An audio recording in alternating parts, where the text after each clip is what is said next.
Hey there, I get questions from real estate investors all the time about renting to Section 8 tenants in Cook County. So today specifically we're going to talk about, do you have to accept Section 8 tenants and how much will Section 8 in Cook County actually pay you for your property? So I'm Mark 𝗥𝗲𝗄𝗧, partner and founder of GC Realty Development, Chicago's responsive property manager, and co-host of Chicago's #1 real estate investing podcast, Straight Up Chicago Investor. So check that out.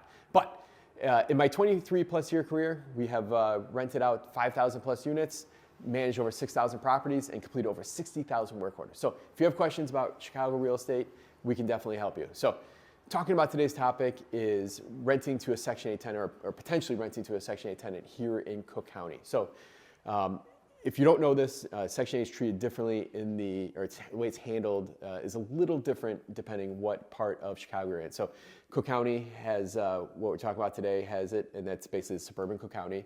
Chicago, which is also Cook County, has their own housing authority, which is CHA, which is probably the most complicated out of all of them. DuPage County has DHA, McHenry has their own, Aurora has their own, Elgin has their own. So everything's a little different in each one, but today specifically we're talking about Cook County. So Cook County, first and foremost, the question I always get, do I have to accept Section 8? And it's a shame that most people still do not realize that source of income is a protected class. It's not necessarily Section 8. You can't, it's not written anywhere that you have to accept Section 8, but it is written in the Illinois Fair Housing Act that you cannot discriminate against source of income.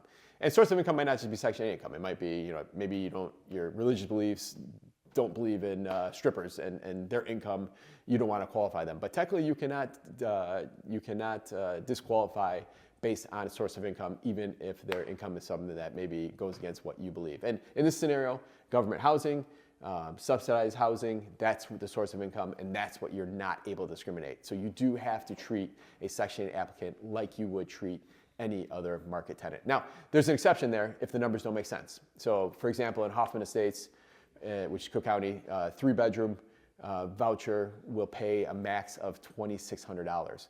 And if you have a 3-bedroom in Hoffman Estates and you're trying to get $3,000, then the numbers don't make sense and it just wouldn't work. And how you figure that out is probably the other part why you maybe showed up watching this video, but it's pretty easy. So you could literally go online and search up, Google up, Housing Authority of Cook County, or HACC, payment standards. And on there, you'll get a PDF. It looks confusing at first, but it's really simple.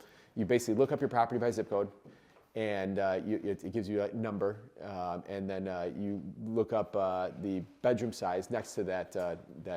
It's actually a letter, not a number.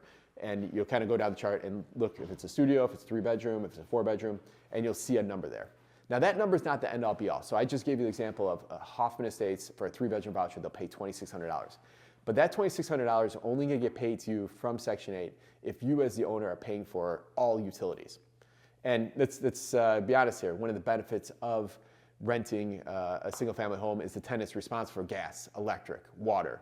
And each time you put that on the tenant, that amount that Section 8 will pay you will go down a little. Now, there is somewhat of a breakdown, but it's never perfect. But what we do here at GC Realty is we figure $100 for each utility. So that if for that $2,600 3-bedroom in Hoffman Estates that we're going to try to run an example here on, if the tenant's going to pay gas, they'll go down to $3,500. If they're going to pay electric, they'll go down to $3,400. And if we're going to put water on them as well too, now what I can expect as a landlord is $3,300 max from the housing authority. So it's very important to make sure you account for the utilities there.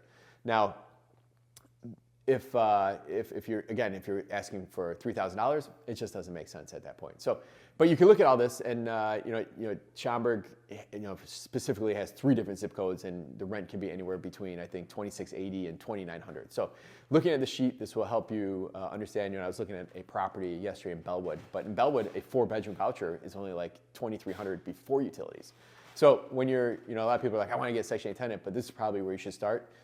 Or if you get a Section 8 tenant that shows up saying, I want to rent your place, you want to make sure before you go through the process that these numbers will make sense for what you're trying to get in the end of the day. So if you have any questions about Section 8, or if you have any questions about leasing in general, we can definitely help you. We rent out about 500 units a year here at GC Realty, and we'd love to help you.